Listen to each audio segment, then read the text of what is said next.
بسم اللہ الرحمن الرحیم رب یسر ولا تعسر وتمم بالخیر۔ بسم اللہ الرحمن الرحیم رب یسر ولا تعسر وتمم بالخیر۔ بسم اللہ الرحمن الرحیم رب یسر ولا تعسر وتمم بالخیر۔ بسم اللہ الرحمن الرحیم رب اشرح لی صدری ویسر لی امری واحلل عقدۃ من لسانی یفقہوا قولی۔ بسم اللہ الرحمن الرحیم الحمد للہ رب العالمین حمد الشاکرین والصلاة والسلام علی خیر البریۃ محمد وآلہ الطیبین الطاہرین۔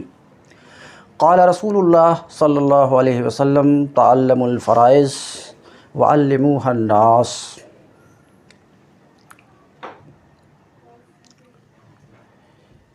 یہ کتاب سراجی جو آج میرے سامنے ہے، اس تعلق سے میں صرف دو چار جملے عرض کرنا چاہتا ہوں کہ ہندوستان بھر کے ہر ایک معیاری درسگاہ میں یہ کتاب پڑھائی جاتی ہے،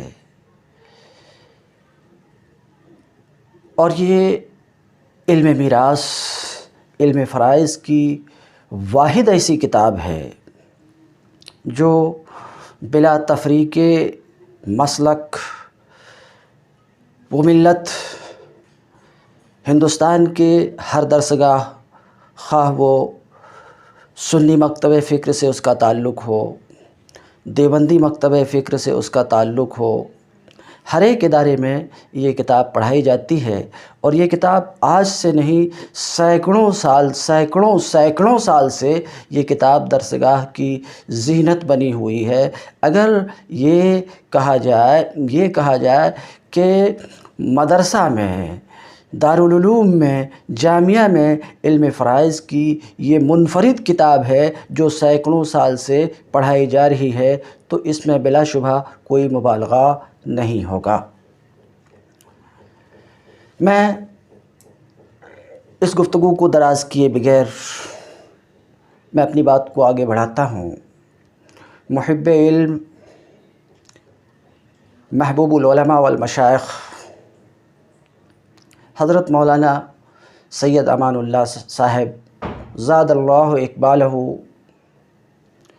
اور چند تلامذہ کی خواہش کی تکمیل میں درسیات کی آن لائن تدریس کا آغاز کیا ہوں۔ الحمدللہ آج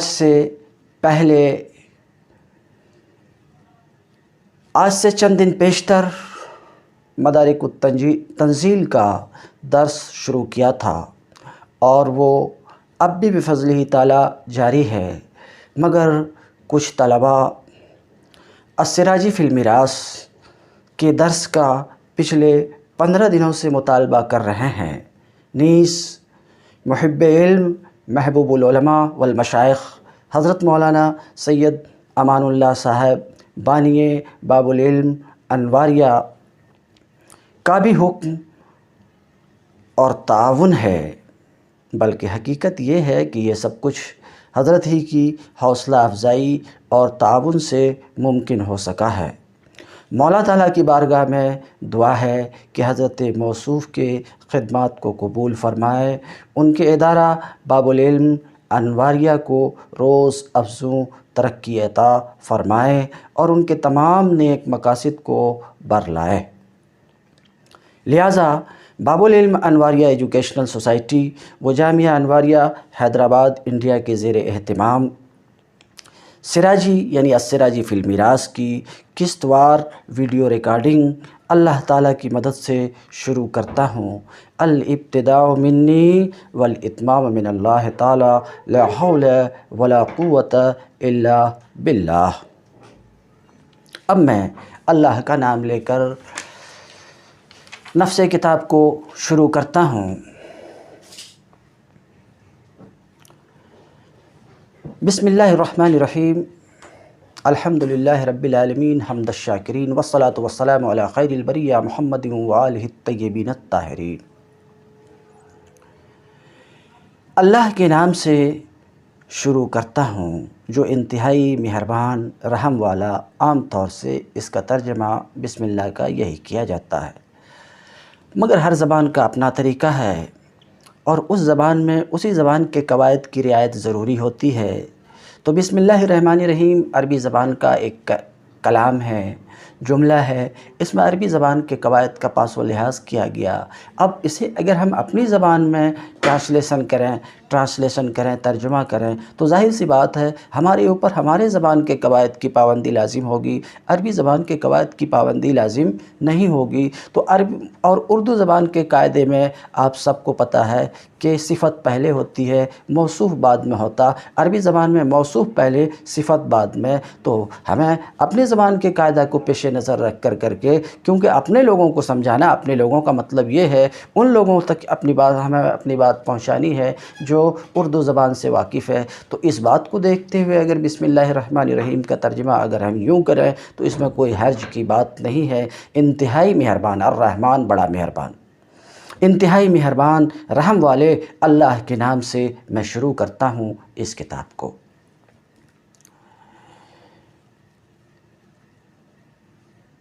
ایک سوال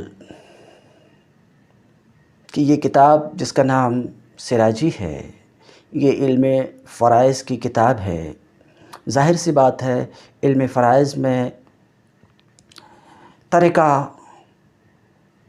میت کے وارثین اور طریقہ سے گفتگو ہوتی ہے، تو یہاں تسمیہ اور تحمید اس مقام پر لائے جانے کی وجہ کیا ہو سکتی؟ آخر مصنف نے اپنی کتاب کو تسمیہ اور تحمید سے کیوں شروع کیا؟ انہیں تو علم فرائض کے کسی مسئلے سے اپنی کتاب کو شروع کرنا چاہیے، نہ کہ تسمیہ اور تحمید سے۔ اگر ایسا سوال ہو تو اس کے جواب میں دو بات بالخصوص میں عرض کرنا چاہوں گا۔ نمبر ایک، بلا شبہ یہ علم فرائض کی کتاب ہے، مگر اس کتاب کے مصنف مومن ہیں، مسلم ہیں۔ ایک مومن ہونے کے ناطے، ایک مسلم ہونے کے ناطے ان کے اوپر اللہ اور اس کے رسول کی طرف سے جو ذمہ داری عائد ہوتی ہے، سب سے پہلے اس ذمہ داری کو ادا کرنا ان کے اوپر لازم ہے، مصنف کے اوپر اس ذمہ داری کو ادا کرنا لازم ہے۔ بعد میں دوسری ذمہ داری کو ادا کرنا کی ذمہ داری ہوتی ہے۔ تو بحیثیت مسلم انہوں نے اپنی کتاب کا آغاز کیا تسمیہ اور تحمید سے۔ اب سوال یہ کہ تسمیہ اور تحمید سے آغاز کرنے بحیثیت مسلم یہ کس طریقے سے درست ہے؟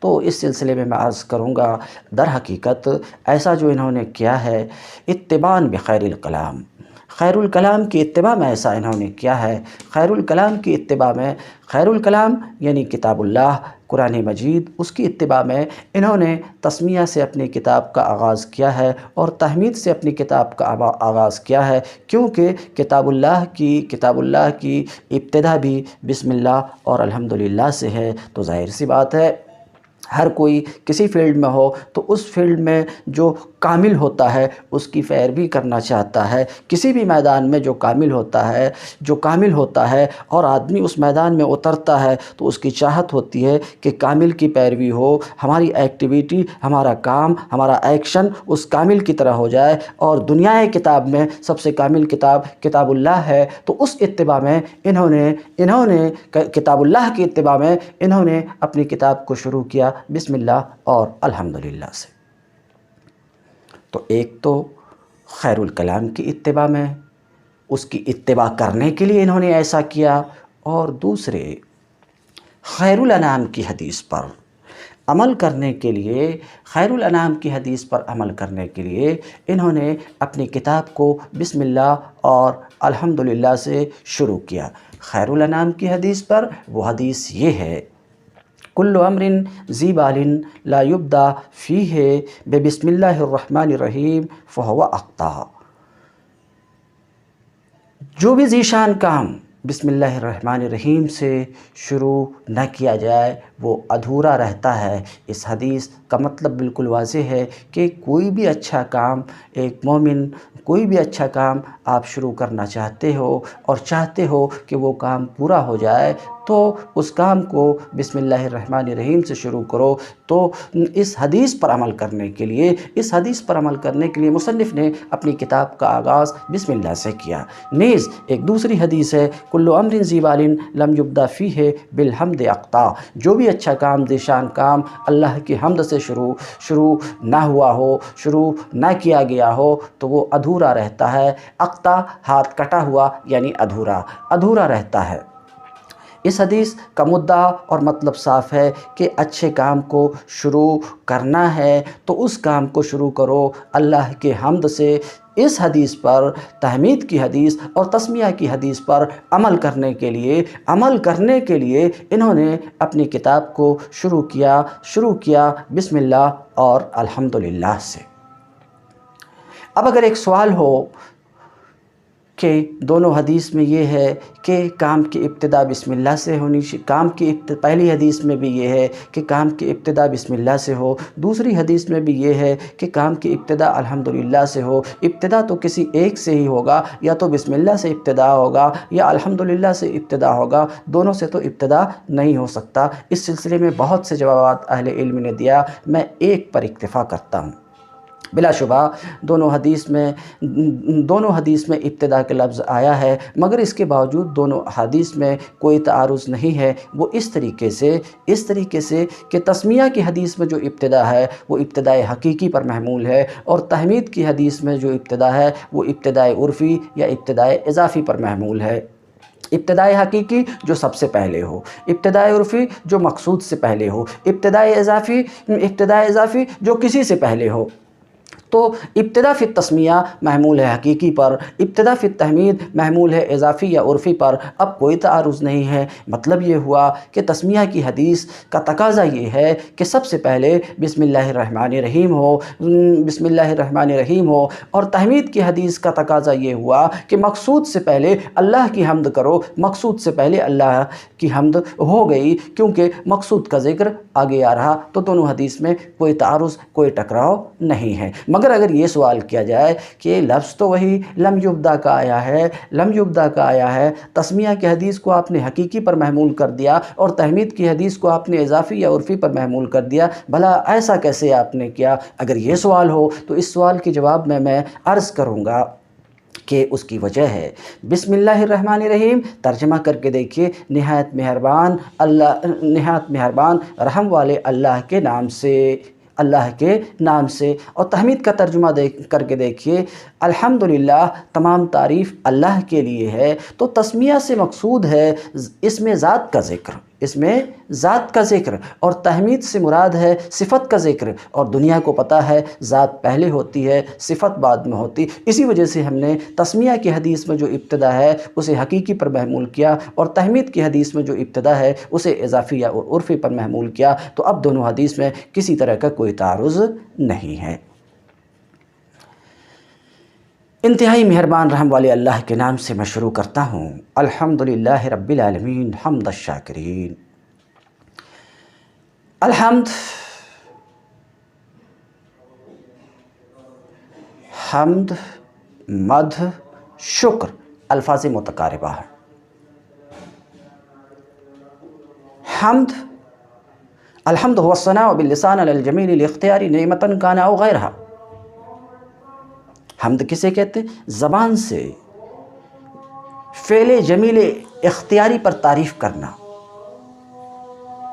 زبان سے جمیل اختیاری پر تعریف کرنا، یہ تعریف نعمت کے بدلے میں ہو یا بغیر نعمت کے، حمد کا یہ معنی ہے۔ شکر، الشکر فعل ينبغي ان تعظم المنعم بانعامه، شکر کی یہ تعریف ہے۔ اب اس تعریف کی روشنی میں اگر ہم ان دونوں کو دیکھیں تو ان دونوں کے درمیان عموم خصوص من وجہ کی نسبت نظر آتی ہے،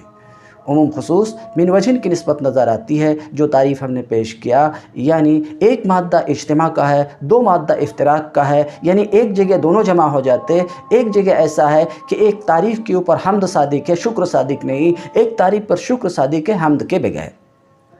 اب مادہ اجتماع کیا ہے؟ مادہ اجتماع یہ ہے کہ وہ تعریف جو اختیاری خوبی پر زبان سے نعمت کے بدلے میں ہو، وہ حمد بھی ہے، شکر بھی ہے۔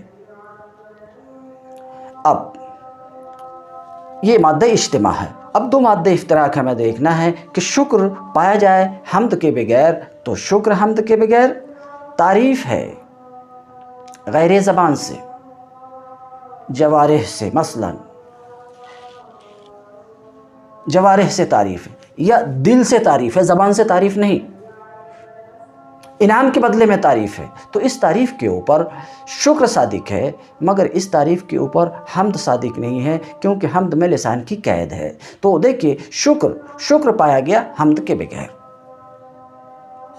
اب ایک مادہ اشتراک کا اور چاہیے کہ حمد پایا جائے شکر کے بغیر، وہ تعریف جو زبان سے ہے، وہ تعریف جو زبان سے ہے اور نعمت کے بدلے میں ہے، وہ بغیر نعمت کے ہو، نعمت کے بدلے میں نہیں ہے، جیسے کہ اللہ رب العزت کی صفات ذاتیہ، اللہ تعالیٰ کی صفات ذاتیہ پر ثنا،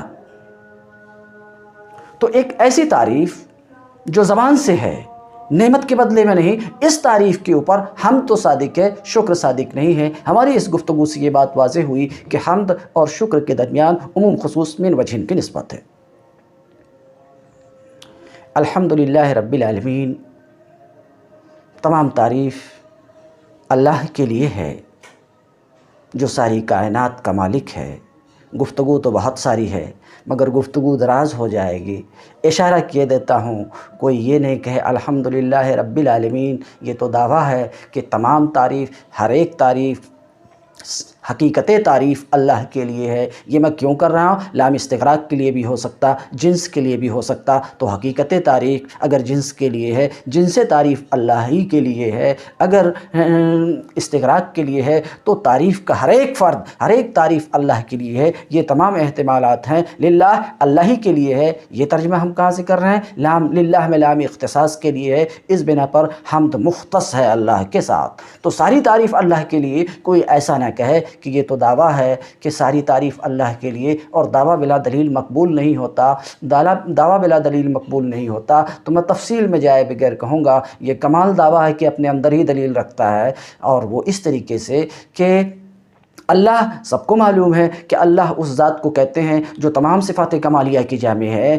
تو الحمدللہ کہا تو گویا کہ انہوں نے کہا کہ حمد اس کے لیے ہے جو تمام صفات کمالیہ کی جامع ہے، حمد اللہ کے لیے ہے جو تمام صفات کمالیہ کی جامع ہے۔ تو حمد کا حکم لگایا جا رہا اللہ رب العزت پر، اس اللہ رب العزت پر جو مستجمع کی صفت سے موصوف ہے، اور نحوی حضرات کہتے ہیں، مناطقہ کہتے ہیں، الحکم علی الشیء الموصوف بصفت یدل علی ان الصفت اللہ لذالک الحکم، یعنی حکم ایسی چیز پر جو کسی صفت سے متصف ہے، یہ حکم اس بات کو بتاتا کہ صفت اس حکم کی علت ہے۔ تو یہاں پر حمد کا حکم اللہ پر جو مستجمع کی صفت سے متصف ہے، تو یہ خود بخود بتا رہا حمد اللہ کے لیے اس لیے ہے کہ وہ تمام صفات کمالیہ کی جامع ہے۔ تو یہ کمال دعویٰ ہے کہ یہ دعویٰ بھی ہے اور دلیل بھی ہے، الگ سے یہاں دلیل دینے کی ضرورت نہیں ہے۔ الحمدللہ رب العالمین، تمام تعریف اللہ کے لیے ہے جو ساری کائنات کا مالک ہے۔ حمد الشاکرین، نحمد حمد الشاکرین،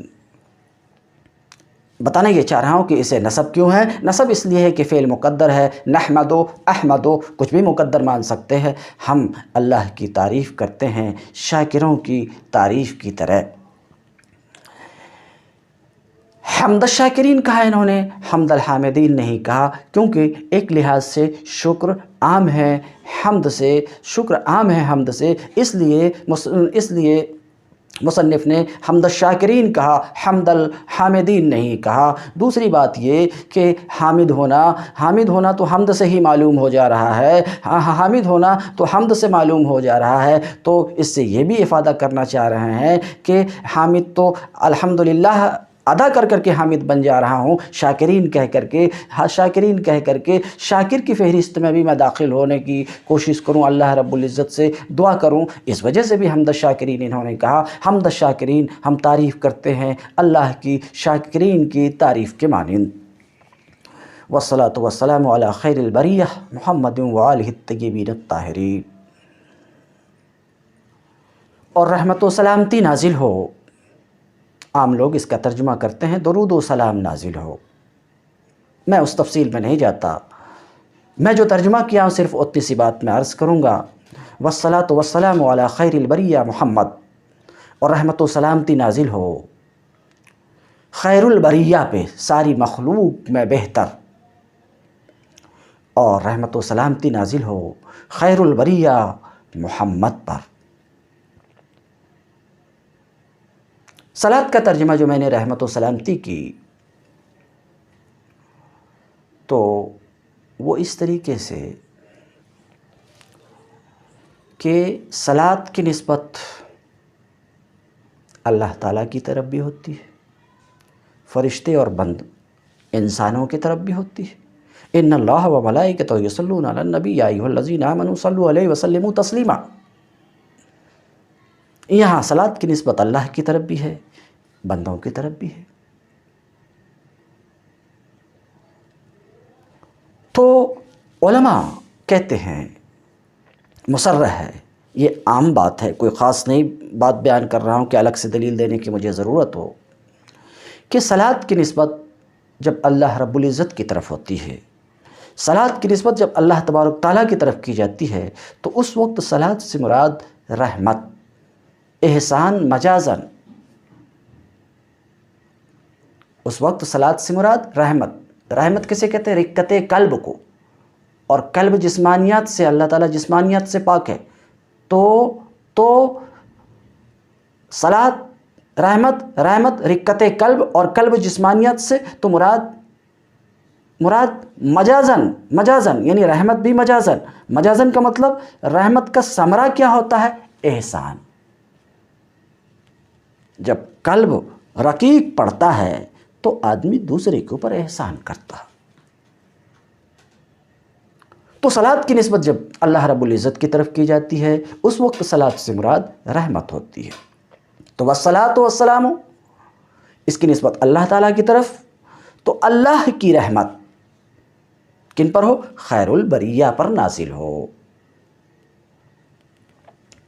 ہاں، اگر اسی صلاۃ کی نسبت بندے کی طرف ہوتی ہے تو اس وقت صلاۃ کا معنی دعا اور استغفار ہے، کیونکہ بندے کے پاس اس سے آگے کچھ نہیں ہے۔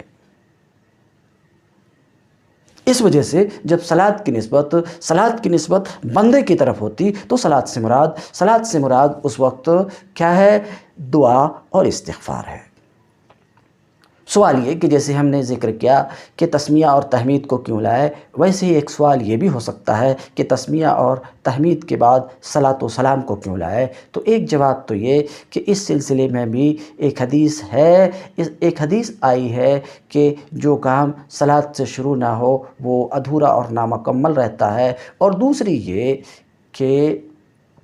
کہ یہ مصنف جنہوں نے کتاب کو تصنیف کی ہے، اپنے علم کو دوسروں تک پہنچانا چاہتے ہیں، اور علم کو پہنچانا چاہتے ہیں، مزید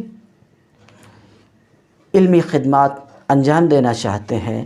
ظاہر سی بات ہے، علم کے حصول، علم کا مخزن ہم مسلمانوں کے لیے نبی کریم صلی اللہ علیہ وسلم کی ذات ہے۔ یہ خود نبی کریم صلی اللہ علیہ وسلم نے فرمایا انا قاسم العلم۔ تو قاسم العلم سے علمی فیضان حاصل کرنے کی امید میں، توقع میں، خواہش میں مصنف نے اپنی کتاب کو شروع کیا صلاۃ و سلام سے۔ اور رحمت و سلامتی نازل ہو اللہ کی بہترین مخلوق، خیر البریہ بہترین مخلوق محمد پر، وآلہ الطیبین الطاہرین، اور آپ کی پاک صاف آل پر، اولاد پر۔ آل کے معنی اولاد کے بھی ہے، آل کے معنی پیروکار بھی ہے۔ بہتر یہ ہے کہ یہاں پر آل سے مراد پیروکار ہوں، جیسے آل موسیٰ بولا جاتا ہے، جیسے آل ہارون بولا جاتا، جیسے آل فرعون بولا جاتا۔ تو آل فرعون سے مراد وہاں فرعون کی اولاد نہیں، فرعون کے پیروکار ہیں۔ تو آل کا لفظ پیروکار پر بھی بولا جاتا ہے، تو بہتر یہ ہے کہ یہاں پر آل سے مراد پیروکار لیے جائیں۔ یہ بہتر اس لیے ہے کہ انہوں نے صلاۃ و سلام میں صحابہ کا ذکر نہیں کیا ہے، تو اگر پیروکار لیں تو اس میں صحابہ بھی داخل رہیں گے اور آپ کی اولاد بھی داخل رہے گی۔ تو محمد صلی اللہ علیہ وسلم پر اور آپ کی پاک صاف ستھری اولاد پر۔ قال رسول اللہ صلی اللہ علیہ وسلم تعلموا الفرائض وعلموها الناس فإنها نصف العلم۔ رسول اللہ صلی اللہ علیہ وسلم نے فرمایا علم فرائض سیکھو، وعلموها الناس، اور یہ فرائض دوسرے لوگوں کو سکھاؤ۔ سیکھو اور سکھاؤ دونوں امر ہے، اور امر وجوب کے لیے آتا ہے۔ اس وجہ سے اس علم کا سیکھنا بھی فرض کفایہ تو ضرور، سکھانا بھی فرض کفایہ۔ فإنها نصف العلم، کیونکہ یہ فرائض آدھا علم ہے۔ گفتگو یہاں پر تسمیہ، تحمید اور صلاۃ کے بعد مصنف نے کتاب کو شروع کیا قال رسول اللہ صلی اللہ علیہ وسلم تعلموا الفرائض سے، ایک حدیث سے، تیمناً، تبرکاً، برکت حاصل کرنے کے ارادے سے، نیز یہ کہ ان کے مطلب کے بھی مطابق ہے۔ کیونکہ اس حدیث میں علم فرائض سیکھنے اور سکھانے پر ابھارا گیا ہے، اور اس حدیث میں علم فرائض کی اہمیت بتائی گئی کہ اکیلے علم فرائض کو، ایک طرف دنیا کے سینکڑوں ہزاروں علوم اور ایک طرف ایک علم فرائض، اللہ کے رسول صلی اللہ علیہ وسلم مخبر صادق نے علم فرائض کو نصف علم قرار دیا۔ تو ایک تو یہ کہ اس حدیث سے شروع اس لیے کیا کہ اس میں علم فرائض کی اہمیت اور فضیلت کی تصریح ہے نبی کریم صلی اللہ علیہ وسلم کی جانب سے، اس وجہ سے بھی انہوں نے اپنی کتاب کو شروع کیا تسمیہ اور تحمید کے بعد اس حدیث سے۔ مگر سوال یہ ہوتا ہے کہ جیسا کہ ابھی میں عرض کیا کہ ایک طرف سینکڑوں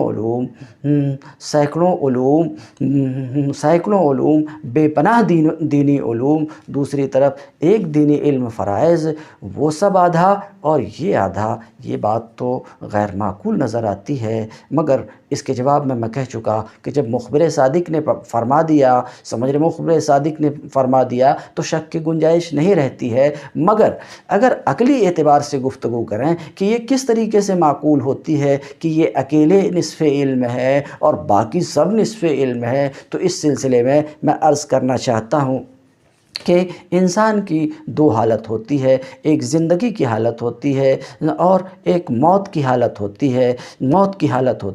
تو ایک زندگی کے حالات، ایک موت کے حالات، تو دنیا میں جس قدر بھی علوم ہیں فرائض کے علاوہ جس قدر بھی علوم ہیں، ان سب میں مرنے سے پہلے زندگی کے حالات سے گفتگو ہوتی، اور علم فرائض وہ علم ہے جس میں موت کے بعد کے حالات سے گفتگو ہوتی ہے۔ تو یہ ایک حالت، دو حالتوں میں سے ایک حالت دو کا نصف ہے۔ اس اعتبار سے بھی نبی کریم صلی اللہ علیہ وسلم نے علم فرائض کو نصف کہا۔ اب اس میں کوئی کباہت نہیں، دو ہی حالت ہیں، ایک حالات میں زندگی کے حالات سے گفتگو ہوتی ہے اور ایک میں مرنے کے بعد کے حالات سے گفتگو ہوتی، دو حالتوں میں ایک دو کا نصف ہے۔ بئی معنی نبی کریم صلی اللہ علیہ وسلم نے علم فرائض کو نصف علم قرار دیا۔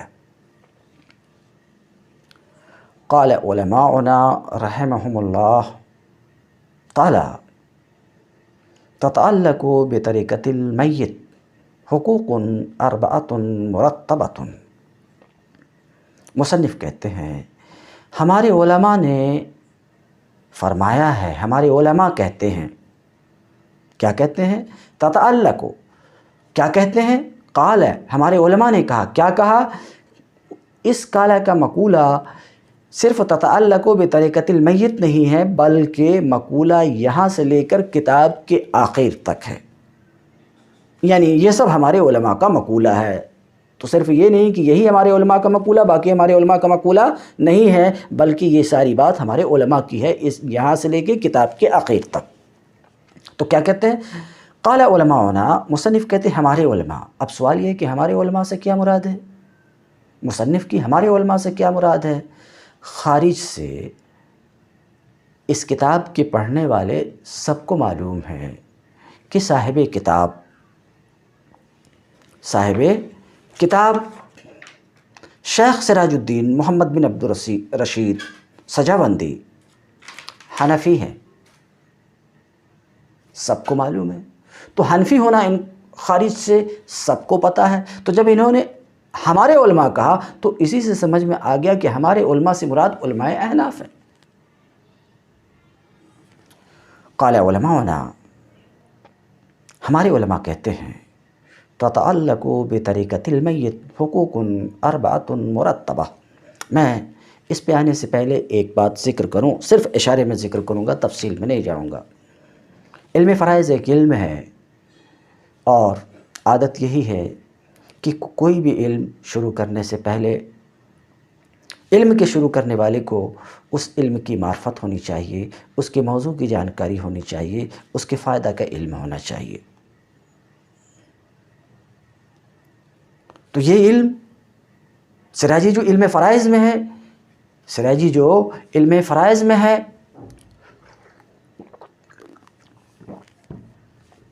علم فرائض کسے کہتے ہیں؟ تو علم فرائض علم باصول من فقہ و حساب تعرف حق کل من الطریقہ۔ فقہ اور حساب کہ ایسے قواعد کے جاننے کا نام ہے جن سے طریقہ سے ہر ایک کے حق کی معرفت ہو۔ تعریف ہوئی، اس تعریف کے بنا پر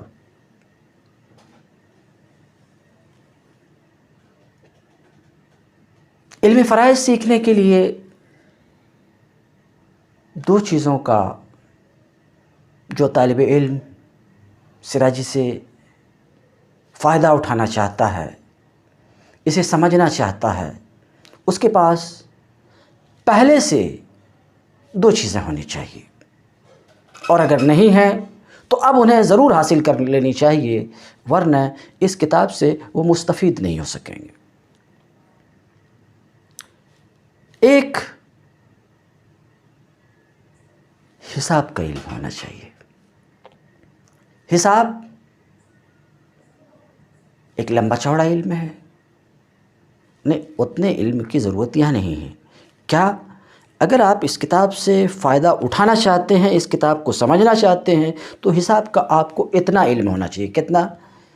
جمع آنا چاہیے، جس کو ہندی میں جوڑ بولتے ہیں۔ تفریق آنا چاہیے آپ کو، جس کو گھٹاؤ بولتے ہیں۔ ضرب آنا چاہیے، ضرب جیسے 2 ضرب 5، 2 5 10۔ نیز تقسیم آنی چاہیے،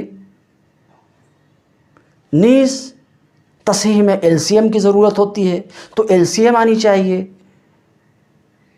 نیز فریکشن کسر آنی چاہیے۔ اتنا علم تو آپ کو ہونا ضروری ہے۔ اگر آپ کے پاس نہیں ہے تو اتنی چیزوں کا علم 5-10 دنوں میں آپ حاصل کر سکتے ہیں۔ ابھی اس کے لیے آپ کو 1 ہفتہ مل جائے گا تیاری کے لیے۔ اس لیے میرے وہ طلباء جنہوں نے مجھ سے گزارش کی تھی سراجی شروع کرنے کی، میں ان سے گزارش کروں گا کہ اگر آپ کو حساب آتی ہے تو بہت خوب، اگر نہیں آتی تو جمع، تفریق، ضرب، تقسیم اتنا تو ضروری ہے، اور LCM ہو اور فریکشن ہو تو بہت خوب۔ اگر تو یہ آپ حاصل کر لیجئے۔ اس کتاب سے فائدہ اٹھانے کے لیے، اس کتاب کو سمجھنے کے لیے آپ کے پاس حساب کا اتنا علم ہونا چاہیے، اور فقہ کا بھی علم ہونا چاہیے۔ بالخصوص فقہ کا وہ علم ہونا چاہیے جو طریقہ سے وابستہ ہے۔ ایک بہت حد تک اس کا تذکرہ ہماری اس کتاب میں آئے گا، ہم تذکرہ اس کتاب میں آئے گا، تو مختصر یہ کہ بہرحال آپ کو اس کتاب سے اگر فائدہ اٹھانا ہے تو ایسی صورت میں آپ کو حساب حاصل کرنا ہی ہوگا۔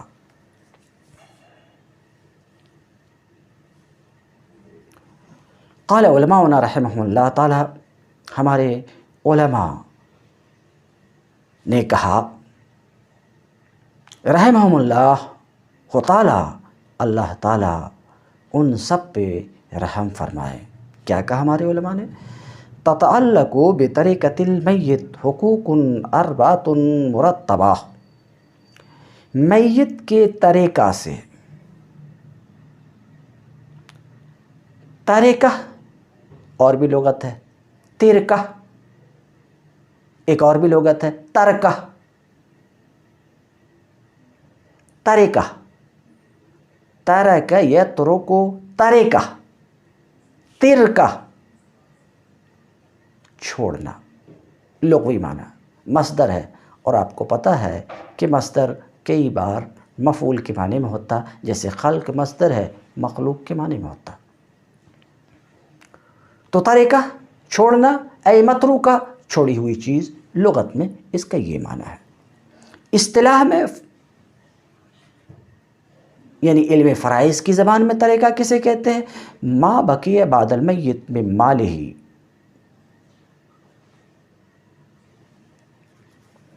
من مالہ ان تعلق حق الغیر بعینہ، مرنے کے بعد میت کا جو مال، میت کی جو جائیداد رہ جائے وہ ہے طریقہ۔ تو میت کے طریقہ یعنی میت کے چھوڑے ہوئے مال، اس سے مصنف کہتے ہیں ترتیب وار 4 حقوق وابستہ ہوتے ہیں۔ اب اسے ہم اپنی زبان میں بیان کرتے ہیں، یہ تو مصنف کی زبان میں، کہ کسی بھی آدمی کے مر جانے کے بعد اس کی جو بھی جائیداد، اس کا جو بھی مال چھوٹا ہے، اس چھوٹے ہوئے مال سے ترتیب وار 4 حقوق وابستہ ہوتے ہیں۔ سب سے پہلا حق یہ ہے کہ مرنے والا اپنے پیچھے جس مال کو چھوڑ گیا ہے، اس کے اس مال سے اس کی تجہیز اور تکفین کی جائے گی مناسب انداز میں، تفصیل نیچے آ رہی ہے۔ یعنی اسے اس مال سے سب سے پہلے اس کو کفن دفن کیا جائے گا، پہلا حق یہ ہے۔ اب مال متروکہ سے کفن دفن کیے جانے کے بعد بھی مال بچے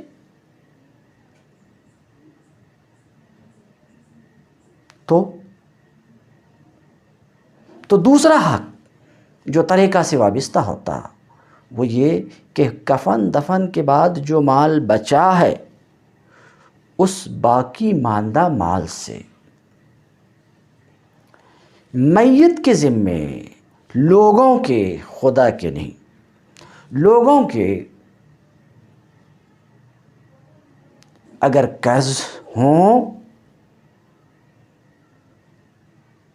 تو جن کے قرض ہیں ان کے قرض چکائے جائیں گے،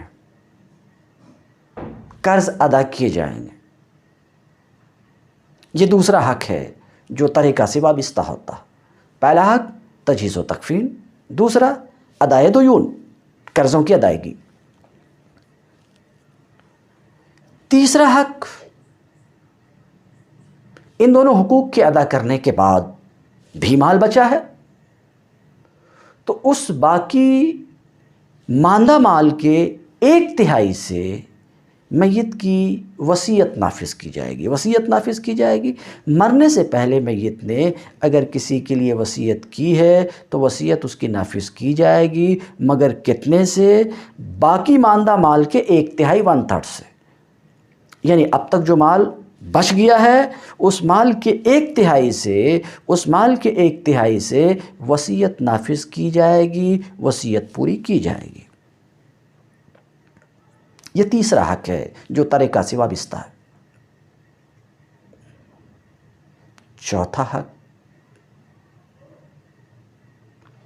ان تینوں حقوق کی ادائیگی کے بعد جو مال بچا ہے ترکہ میں سے، اب اسے ہم ترکہ بولیں گے کیونکہ تفصیل بتا چکے ہیں۔ ان 3 حقوق کے بعد ترکہ کو بانٹا جائے گا، تقسیم ترکہ کو بانٹا جائے گا۔ کہاں بانٹا جائے گا؟ بین ورثتہ، میت کے وارثین کے درمیان۔ میت کے وارثین کے درمیان ترکہ کو بانٹا جائے گا۔ بانٹنے والا جیسے بانٹنا چاہے ویسے بانٹ دے، نہیں۔ کتاب یعنی کتاب اللہ، سنت رسول اللہ، اجماع امت محمدیہ علیہ السلام۔ تو اب جو مال بچا ہے اس کو میت کے وارثین کے درمیان تقسیم کیا جائے گا، کتاب، سنت، اجماع امت کے مطابق۔ اس کو مصنف کہتے ہیں تتعلق بطریقۃ المیت حقوق اربعۃ، میت کے طریقہ سے ترتیب وار 4 حقوق وابستہ ہوتے ہیں۔ الاول میں تقریر کر چکا، الاول یبدأ بتکفینہ و تجہیزہ من غیر تبذیر ولا تقتیر۔ الاول صفت ہے، موصوف مقدر الحق الاول، حق اول شروع کیا جائے گا، حق اول شروع کیا جائے گا۔ بے جوڑ بات نظر آ رہی ہے تو اس کے جواب میں ہم کہیں گے یبدأ جو فعل ہے مصدر کے معنی میں ہے۔ پہلا حق کیا ہے؟ شروع کرنا ہے، شروع کیا جانا ہے۔ کیا شروع کیا جانا ہے؟ کہاں سے شروع کیا جانا ہے؟ بتکفینہ و تجہیزہ، میت کی تکفین اور تجہیز سے۔ تجہیز مرنے کے بعد سے دفن کیے جانے تک ایک میت کو جن چیزوں کی ضرورت ہوتی وہ سب تجہیز کہلاتی ہے۔ تو اب تکفین بھی اس میں داخل ہے کیونکہ مرنے کے بعد میت کو کفن کی بھی ضرورت پڑتی، مگر خصوصیت کی وجہ سے اس کو الگ سے ذکر کر دیا، بتکفینہ و تجہیزہ ہی کہہ دیا۔ تو پہلا حق کیا ہے؟ تکفین سے شروع کیا جانا، یعنی ترکہ میں سے سب سے پہلے کفن اور دفن کیا جائے گا۔ کیسے؟ من غیر تبذیر ولا تقتیر۔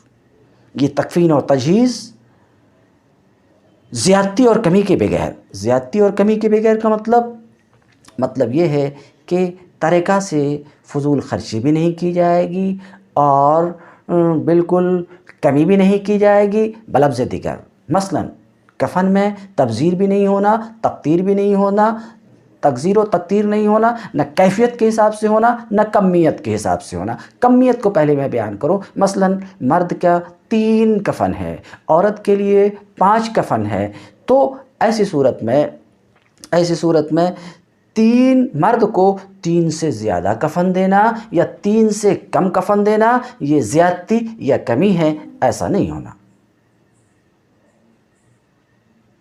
یہ کمیت کے اعتبار سے فضول خرچی، زیادتی اور کمی ہوئی۔ اسی طریقے سے کیفیت کے اعتبار سے بھی زیادتی اور کمی نہیں ہونی چاہیے۔ کیفیت کے اعتبار سے زیادتی اور کمی کا کیا مطلب ہے؟ مطلب یہ ہے کہ میت اپنی زندگی میں جس مالیت کا کپڑا پہنتا تھا، جس مالیت کا کپڑا عام طور سے پہنتا تھا، اسی مالیت کا کپڑا، اسی کے مناسب، اسی مالیت کا کپڑا ان کو کفن میں دیا جانا چاہیے، تو مناسب کپڑا دیا جانا چاہیے۔ ایسا نہیں مثال کے طور پہ اپنی زندگی میں وہ 100 روپے میٹر کا کپڑا پہنتا تھا، مرنے کے بعد اگر 50 روپے میٹر کا کپڑا اسے دیا جائے تو یہ تقتیر ہے۔